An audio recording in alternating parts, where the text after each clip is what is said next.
Liver ఇప్పుడు ఎంత problem అయిపోయిందంటమ్మా, ఇప్పుడు మనం తీస్తున్న 100 స్కానింగ్లలో లేదా 100 మందిని మన యావరేజ్గా తీసుకున్నట్లయితే 70% మందికి మనకి ఫ్యాటీ లివర్ ఉంది. మీరు ప్రతి స్కానింగ్ రిపోర్ట్ చూసినట్లయితే మీరు ఖచ్చితంగా ఫ్యాట్ గ్రేడ్ 1 అనేది ఉంటుంది, ఫ్యాటీ లివర్ గ్రేడ్ 1 అనేది కనబడుతూ ఉంటుంది. సో చాలా మందికి ఎంతకుముందు దీని పట్ల పెద్ద అవగాహన లేదు, కానీ ఎప్పుడైతే ఫ్యాటీ లివర్ పెరుగుతూ పోయిందో గ్రేడ్ 1 నుంచి గ్రేడ్ 2కి, గ్రేడ్ 3కి, గ్రేడ్ 4కి వెళ్ళిపోతూ ఉన్నదో ఆటోమేటిక్గా లివర్ సిరోసిస్ కానీ, లివర్ డ్యామేజ్ కానీ, లివర్ క్యాన్సర్స్ కానీ వచ్చే అవకాశాలు ఎక్కువగా ఉంటాయి.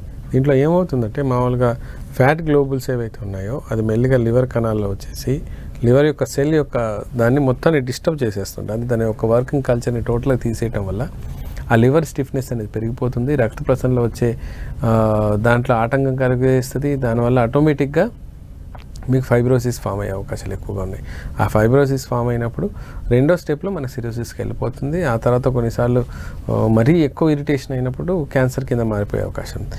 కానీ ఈ విషయం చాలా మందికి పెద్దగా పట్టింపు లేదు. ఫ్యాటీ లివర్ అంటే అది డాక్టర్స్ వాళ్ళకి అవేర్నెస్ క్రియేట్ చేయట్లేదు, లేదా వీళ్ళు దీన్ని పట్టించుకోవడం మానేశారు.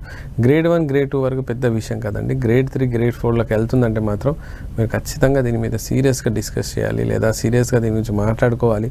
దీనికి సంబంధించిన చర్యలు తీసుకునే అవకాశాలు ఎక్కువగా ఉంటాయి కాబట్టి మీరు తీసుకునే ప్రయత్నం చేయండి. మిగతా సిస్టమ్స్లో ఫ్యాటీ లివర్ని కరిగించడానికి ఏం ఆప్షన్స్ లేదు. వాళ్ళు మ్యాక్సిమం అడిగితే మీకు ఒబేసిటీ లేదా లావు తగ్గండి లేదా ఆహార అలవాట్లలో మార్పులు చేసుకోండి అని చెప్తున్నారు. కానీ హోమియోపతిలో మాత్రం మెటబాలిక్ యాక్టివిటీని మనం పెంచడం వల్ల, లేదా ఆ లివర్ సెల్స్ని యాక్టివేట్ చేయడం వల్ల ఆ ఫ్యాటీ లివర్ని చాలా మటుకు కరిగించుకునే అవకాశం ఎక్కువగా ఉంది. నెంబర్ 1. దీంట్లో ఏంటంటే 2 రకాల ఫ్యాటీ లివర్స్ ఉంటాయి. ఒకటి ఏంటంటే ఆల్కాలిక్ బేస్డ్ ఫ్యాటీ లివర్ ఒకటి, రెండోది మనకు నార్మల్గానే మెటబాలికల్ డిసార్డర్ వల్ల వచ్చే ఫ్యాటీ లివర్ ఒకటి. ఆల్కహాల్ వల్ల అయితే ఎప్పుడైతే క్రానిక్ ఆల్కహాలిక్ ఉంటుందో వాళ్ళలో ఫ్యాటీ లివర్ చాలా ఎక్కువగా త్వరగా సెట్ అయిపోతుంది, ఆటోమేటిక్గా అది పెరిగిపోతుంది, లివర్ వాపుకు దారితీస్తుంది అండ్ లివర్ ఫెయిల్యూర్ అయ్యే అవకాశాలు ఎక్కువగా ఉంటాయి ఆల్కహాలిక్ ఫ్యాటీ లివర్లో. దీంట్లో ఖచ్చితంగా మీరు ఆల్కహాల్ అవాయిడ్ చేయాల్సి ఉంటుంది. మెటబాలిక్ దాంట్లో ఏంటంటే ఎప్పుడైతే లిపిడ్ మెటబాలిజం ఏదైతే ఉందో అది కొంచెం దెబ్బతిన్నప్పుడు, ఎందుకంటే లిపిడ్ మెటబాలిజంని చాలా యాక్టివ్ రోల్లో ప్లే చేస్తూ ఉంటుంది.